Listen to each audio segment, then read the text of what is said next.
Christian തോട്ട്സിലേക്ക് എല്ലാവർക്കും വീണ്ടും സ്വാഗതം. കഴിഞ്ഞ വീഡിയോയിൽ നാം ഒരുമിച്ച് ചിന്തിച്ചത് സിമണി ആൻഡ് നെപ്പോട്ടിസം എന്ന വിഷയത്തെ പറ്റിയാണല്ലോ. എന്നാൽ അതിനോട് ചേർന്നുള്ള മറ്റൊരു ചിന്തയാണ് ഇന്ന് നമുക്ക് ഒരുമിച്ച് ചിന്തിക്കാം എന്ന് ഞാൻ വിചാരിക്കുന്നത്. ദൈവവചനത്തിൽ ബൈബിളിൽ നമ്മൾ കാണുന്നത് ദാവീദിനെ ദൈവത്തിന്റെ ഹൃദയപ്രകാരമുള്ള മനുഷ്യനെന്നാണ്. എന്തുകൊണ്ടായിരിക്കാം ദാവീദിനെ ദൈവത്തിന്റെ ഹൃദയപ്രകാരമുള്ള മനുഷ്യൻ എന്ന് വിശേഷിപ്പിക്കുന്നത്? ഞാൻ അതിനെപ്പറ്റി ഒന്ന് വായിച്ചു നോക്കിയപ്പോൾ പല കാരണങ്ങൾ പറയുന്നുണ്ട്. അതിൽ വളരെ പ്രധാനപ്പെട്ട ഒരു കാര്യം പറയുന്നത് ദാവീദിനുണ്ടായിരുന്ന ഹംബിൾനെസ്, താഴ്മയാണ്. എന്താണ് ആ താഴ്മയുടെ പ്രത്യേകത? രാജാവായിരിക്കുന്ന ദാവീദ്, രാജാവിന് ഒരാളെയും അനുസരിക്കേണ്ടതായിട്ടുള്ള ഒരു ആവശ്യമില്ല. എന്നാൽ ദാവീദ് ചെയ്തിട്ടുള്ള വലിയൊരു തെറ്റ്, നാഥാൻ പ്രവാചകൻ, തന്നെക്കാൾ താഴ്ന്ന നിലയിലുള്ള നാഥാൻ പ്രവാചകൻ വന്ന് പറയുമ്പോൾ അതിനെ അക്സെപ്റ്റ് ചെയ്യാനും ആ ചെയ്തിട്ടുള്ള തെറ്റിനെ കറക്റ്റ് ചെയ്ത് ദൈവത്തോട് പാപക്ഷമ പ്രാപിച്ച് മുന്നോട്ട് പോകാൻ കാണിച്ചതായിട്ടുള്ള ആ വലിയ താഴ്മ ആണ് നമുക്ക് ദാവീദിനെ ദൈവത്തിന്റെ ഹൃദയപ്രകാരം ഉള്ള മനുഷ്യൻ എന്ന് പറയുന്നതിന് ഒരു കാരണമായി കാണുന്നത്.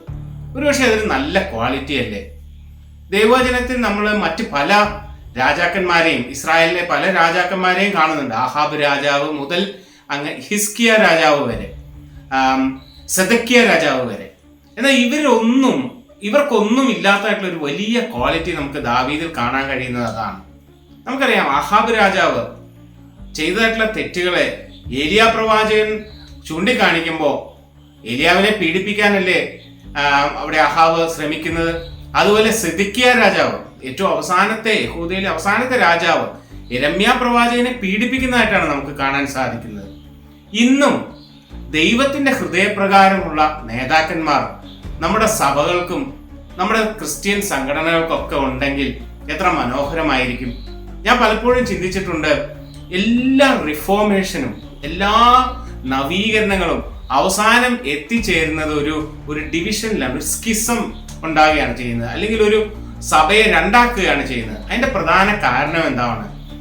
സഭയുടെ എപ്പോഴും നേതൃത്വത്തിൽ ഇരിക്കുന്നവർ അവരെപ്പോഴും എല്ലാ റിഫോർമേഷനും ഏത് തെറ്റ് ചൂണ്ടിക്കാണിച്ചാലും അവർക്കുള്ള ഒരു നാച്ചുറൽ ടെൻഡൻസി എന്ന് പറയുന്നത് അതിനെ എതിർക്കുക എന്നുള്ളതാണ്.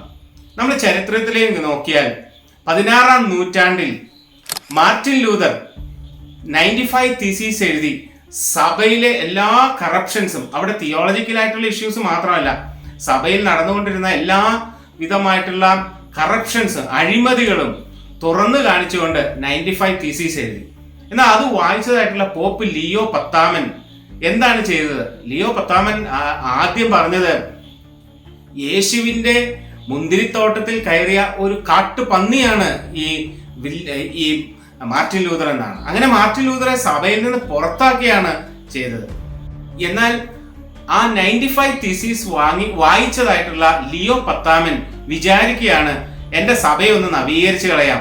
മാർട്ടിൻ ലൂതർ എഴുതിയ 95 തീസീസ് വായിച്ച് അതിനനുസരിച്ച് സഭയെ ക്രമപ്പെടുത്താം എന്ന് ചിന്തിച്ചിരുന്നെങ്കിൽ എത്ര മനോഹരമാകുമായിരുന്നു. എല്ലാ റിഫോർമേഷൻസിന്റെ അവസാനം അതുകൊണ്ടാണ് ഒരു സ്കിസമായിട്ട് മാറുന്നത്. ഇന്നും നമുക്ക് ക്രിസ്തീയ സംഘടനകളോ ക്രിസ്തീയ സഭകളും ഒക്കെ എടുത്തു നോക്കിയാൽ നമുക്ക് കാണാൻ കഴിയുന്നതായിട്ടുള്ള ഒരു പ്രധാനപ്പെട്ട ഒരു കാര്യം ഇത് തന്നെയല്ലേ?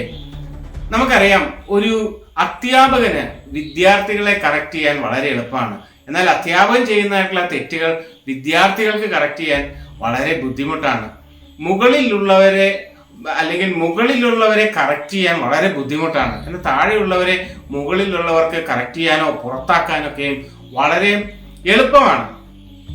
അവരെ പീഡിപ്പിക്കാനും വളരെ എളുപ്പമാണ്. എന്നാൽ തെറ്റ് ചൂണ്ടിക്കാണിക്കുന്നവരെ, അല്ലെങ്കിൽ അഴിമതികൾ തുറന്നു കാണിക്കുന്നവരെ, ചൂണ്ടിക്കാണിക്കുന്നവരെ, അവരെ അക്സെപ്റ്റ് ചെയ്ത് കറക്റ്റ് ചെയ്യാൻ തീരുമാനിക്കുന്ന വലിയ ഹൃദയം ഉള്ളവരെയാണ് ദൈവത്തിന്റെ ഹൃദയപ്രകാരമുള്ള നേതാക്കന്മാർ എന്ന് പറയുന്നത്.